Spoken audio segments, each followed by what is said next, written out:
But it's not our train. We'll have to wait for our train. There's two cruise ships back behind the locomotive number 93. There are actually 3 cruise ships in port today. Sometimes they have as many as 5, plus a couple of smaller ones. Cruising is a big deal in these little towns. And there's another cruise ship, and I suspect that's our train. Well, here is an antique snowplow. Still in service. It's been restored 20 years or more ago, and it's still in service. The big snowplow.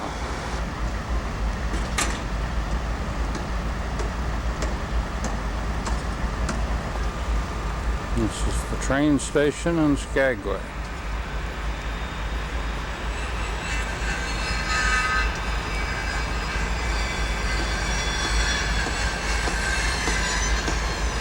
The gold rush started about 1886, went through about 1899, but 1898, 1899 were the peak periods here as they got the railroad working. And people would come up by ship to here and then go on up the Yukon River, across the Chilmut Pass.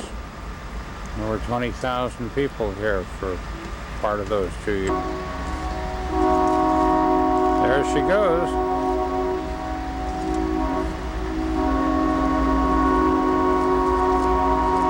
There you are, Marilyn.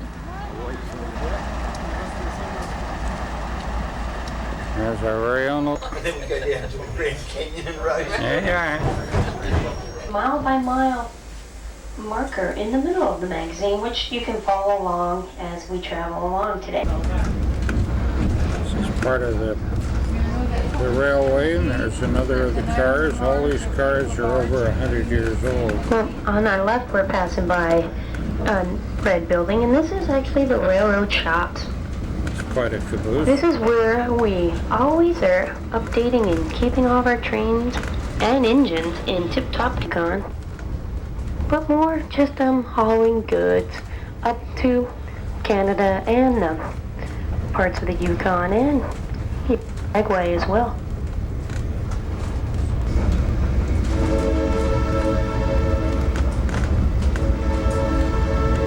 Trains on the siding waiting to let us go by.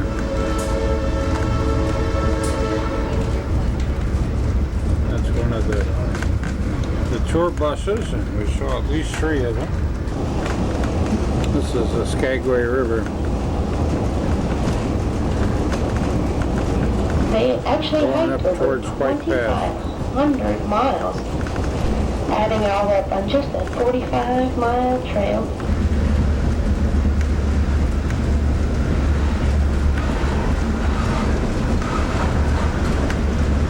Cans filled with gold nuggets.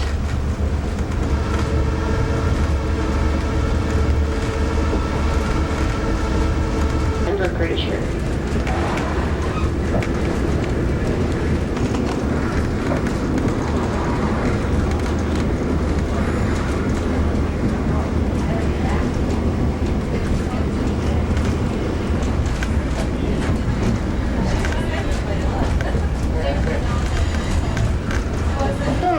Any pictures, I'll make sure to point it out on our way back down as well, right by the historic ore dock.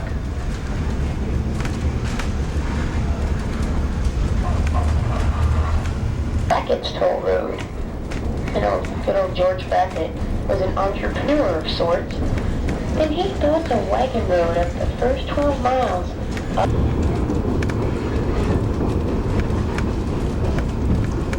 He built this trail after miners already started hiking up the Skagway River, and we call it the Whirlpool section. The Skagway River. Far too treacherous for anyone to ever go down. But the miners had to cross over numerous parts of the Skagway River trains as it crosses through the falls. So you might be in someone's home Pitchfork for you. Bridalveil Falls. Pretty place.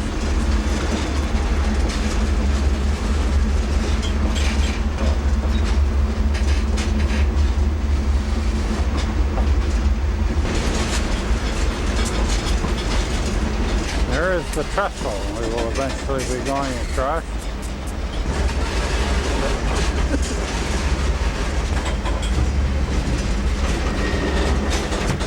Fun to see a train go across it. There is a train ahead of it. See the rail line up there.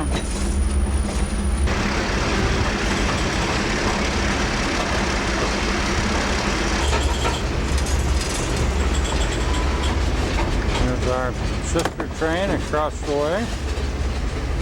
Good.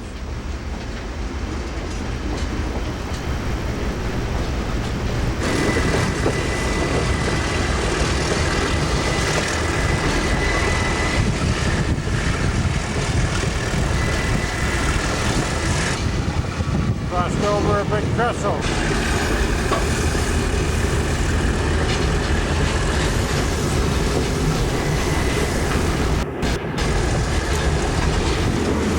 Old cantilever bridge. Hasn't been used since 1969. Just coming out of the tunnel.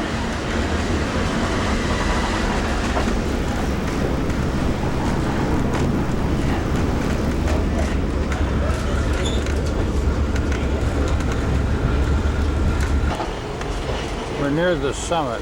It's still pretty much winter conditions up here. Right past summit. Comes another train.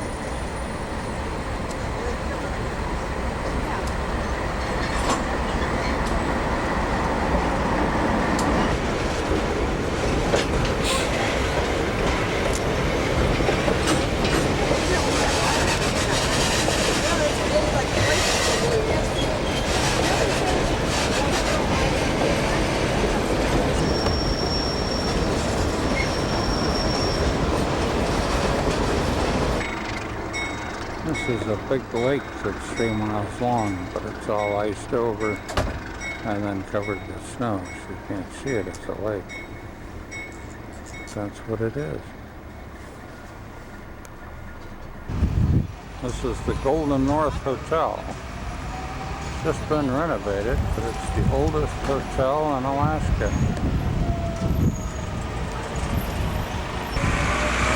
We just had lunch.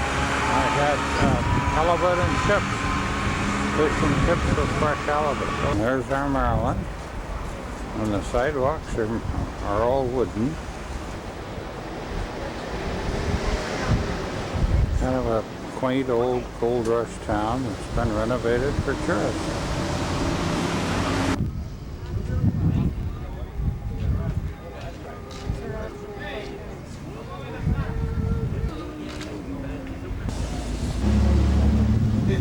More Skagway. I'm almost out of here. Are you? The Golden North Hotel in the mountains behind it. One of the cruise ships there at the foot of Broadway. There are 3 of them in port today. That's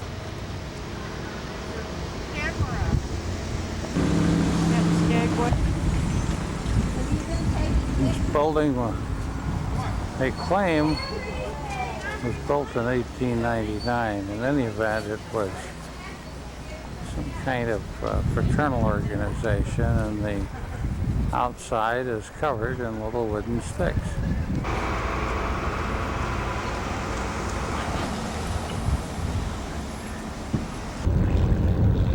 Now we're about to leave Skagway and going back to Juneau. We'll get back to Juneau. Yeah. So this is our chariot, and we'll be up flying in just a few.